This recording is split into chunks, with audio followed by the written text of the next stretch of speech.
സമർപ്പണം പൂർത്തിയായി കഴിഞ്ഞു. ഇനി അവാർഡ് ജേതാക്കളുടെ മറുപടി പ്രസംഗമാണ്. ആദ്യമായി ഏറ്റവും സ്നേഹാദരത്തോടെ ക്ഷണിക്കുന്നു മികച്ച നടനുള്ള പുരസ്കാരം നേടിയ മലയാളത്തിന്റെ മഹാനടൻ പത്മഭൂഷൺ മമ്മൂട്ടി.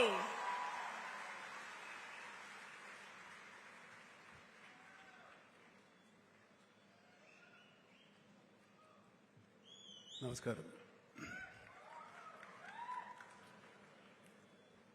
വേദിയിലും സദസ്സിലുമുള്ള സജ്ജനങ്ങളെ, പുരസ്കാരങ്ങൾ എപ്പോഴും ഒരു കലാകാരനെ സംബന്ധിച്ചിടത്തോളം പ്രോത്സാഹനമാണ്.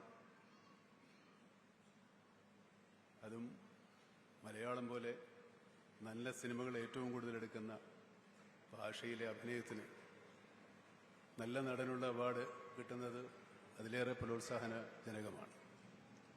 കഴിഞ്ഞ വർഷം ഇറങ്ങിയ സിനിമകളെല്ലാം എല്ലാ തരത്തിലും വലിയ വിജയങ്ങളായിരുന്നു, കലാപരമായും സാമ്പത്തികമായും.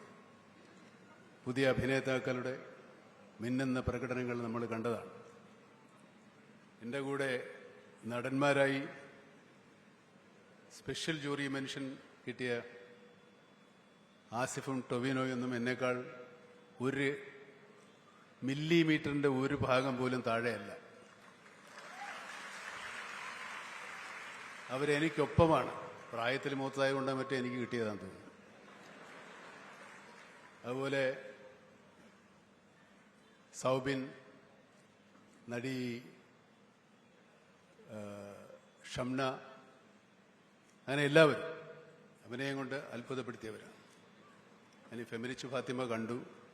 ഈ അടുത്ത ദിവസം നിങ്ങൾ പലരും കണ്ടു കാണും. ഈ പുരുഷാധിപത്യത്തെ പറ്റിയാണ് സിനിമ എങ്കിലും നമ്മളെല്ലാവരും ഒരിക്കലെങ്കിലും ഭാര്യയോടൊന്ന് ഫാനിടാൻ പറഞ്ഞു കാണും. ആ സിനിമയിലെ ഭർത്താവിൻ്റെ പ്രധാന ജോലി ഭാര്യയോട് ഫാത്തിമ ഫാനിട്ടെ എന്ന് പറയാം. ഇത്തരം സിനിമകൾ മലയാളത്തിൽ മാത്രമേ ഉണ്ടാവുള്ളൂ. മലയാളികൾക്ക് മാത്രമേ അങ്ങനെ ഒരു സിനിമ ചിന്തിക്കാനും ഉൾക്കൊള്ളാനും സാധിക്കും. നമ്മുടെ മറ്റു ഭാഷാ ചിത്രങ്ങളിൽ പ്രവർത്തിക്കുന്ന സാങ്കേതിക പ്രവർത്തകർ എപ്പോഴും ചോദിക്കുന്നുണ്ട്, മലയാള സിനിമയ്ക്ക് മാത്രമാണ് ഇങ്ങനെ ഒരു, എന്താണ് ഇങ്ങനെ, അവർക്ക് മാത്രം എങ്ങനെയാണ് ഇത്ര നല്ല സിനിമകൾ ചെയ്യാൻ സാധിക്കുന്നത്, ഇത്ര നല്ല കഥകൾ കിട്ടുന്നത്? ഒറ്റ ഉത്തരവേ ഉള്ളൂ, ഇവിടെ അത് കാണാൻ ആളുള്ളത് കൊണ്ടാണ്. നമ്മുടെ പല സിനിമകളും നമ്മുടെ നാട്ടിൽ വിജയകരമായി പ്രദർശിപ്പിച്ച കലാമൂല്യമുള്ള സിനിമകൾ ഒരിക്കലും മറ്റു ഭാഷകളിൽ പ്രേക്ഷകർക്ക് താല്പര്യമുണ്ടാകണമെന്നില്ല. പക്ഷെ നമ്മളെല്ലാത്തരം സിനിമകളെയും പ്രോത്സാഹിപ്പിക്കുകയും സിനിമ വിനോദോപാധി എന്നതിനപ്പുറത്തേക്ക് സിനിമ ചിന്തിക്കാനും മനസ്സിലാക്കാനും സന്ദേശങ്ങൾ പകരാനുള്ള ഒരു മാധ്യമം കൂടിയാണ് എന്ന് വിശ്വസിക്കുന്നവരാണ്. സിനിമയ്ക്കൊരു കഥ വേണം എന്നാലോചിക്കുന്നവരാണ്. സിനിമയിലെ നായകന്മാരും നായികമാരും ഒക്കെ സാധാരണ മനുഷ്യരാണ് എന്നറിയുന്നവരാണ്. സാധാരണ മനുഷ്യരെ പോലെ ആകണം എന്നാഗ്രഹിക്കുന്നവരാണ്. അതുകൊണ്ടാണ് സിനിമയിലെ നമ്മുടെ കഥാപാത്രങ്ങളെല്ലാം മനുഷ്യരാകുന്നത്. മറ്റു ഭാഷാ ചിത്രങ്ങൾ നമ്മൾ കാണുന്ന പോലെ എല്ലാവരും അമാനുഷ്യരാണ്, മനുഷ്യർക്ക് മുകളിലുള്ളവരാണ്. അല്ലെ, മനുഷ്യരെക്കാൾ ഒരുപാട് ബുദ്ധിപരമായും ശാരീരികമായും ശക്തിയുള്ളവരാണ്. ഒരു സാധാരണ മനുഷ്യനേക്കാൾ നമ്മുടെ സിനിമയുടെ നായകന്മാർക്ക് ശക്തിയോ ബുദ്ധിയൊന്നുമില്ല, സാധാരണക്കാരാണ്. സാധാരണ മനുഷ്യർ ചെയ്തു പോകുന്ന നന്മകൾക്കും തിന്മകൾക്കും അവരൊരിക്കലും അപ്പുറമല്ല. അവരുടെക്കും നന്മകളും തിന്മകളും ഉള്ളവരാണ്.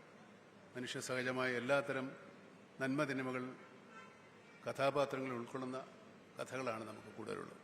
അതുതന്നെയാണ് നമ്മുടെ വിജയം. ഇപ്പം എന്നെ സംബന്ധിച്ചിടത്തോളം ഞാൻ ഈ അടുത്ത കാലത്തായിട്ടെന്ന് നിങ്ങൾ പറയുന്ന, ഞാൻ അതിനു മുമ്പ് അങ്ങനെയൊക്കെ തന്നെ ആയിരുന്നു, പക്ഷെ ശ്രദ്ധിക്കപ്പെട്ടില്ല, പോട്ടെ, പറയുന്ന കഥാപാത്രങ്ങൾ എനിക്ക് എൻ്റെ ആഗ്രഹമുള്ള സിനിമകളാണ്.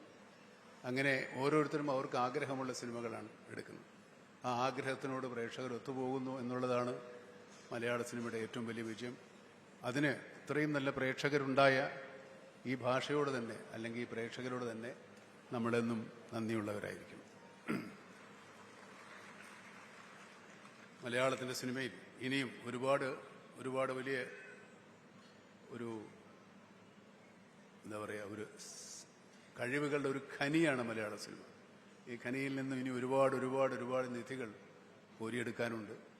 അങ്ങനെ കോരിയെടുക്കപ്പെടുന്ന നിധികൾ നല്ല സിനിമകളായി, നല്ല അഭിനയമായി, നല്ല സംഗീതമായി, നല്ല കഥയും കഥാപാത്രങ്ങളുമായി നിങ്ങളുടെ മുന്നിൽ വരട്ടെ എന്ന് ആഗ്രഹിച്ചുകൊണ്ട്, അതിലൊരു ഭാഗമാകാൻ എനിക്കും സാധിക്കട്ടെ എന്ന് ആഗ്രഹിച്ചുകൊണ്ട്, ഈ പുരസ്കാരത്തിന് ഇതിനെന്നെ തിരഞ്ഞെടുത്ത ജൂറി അംഗങ്ങളോടും ഇതെനിക്ക് തന്ന കേരള ഗവൺമെൻറ്റിനോടും എനിക്കുള്ള അഗൈതവുമായ നന്ദി രേഖപ്പെടുത്തിക്കൊണ്ട് ഞാൻ എൻ്റെ വാക്കുകൾ ഉപസംഹരിക്കുന്നു. നമസ്കാരം.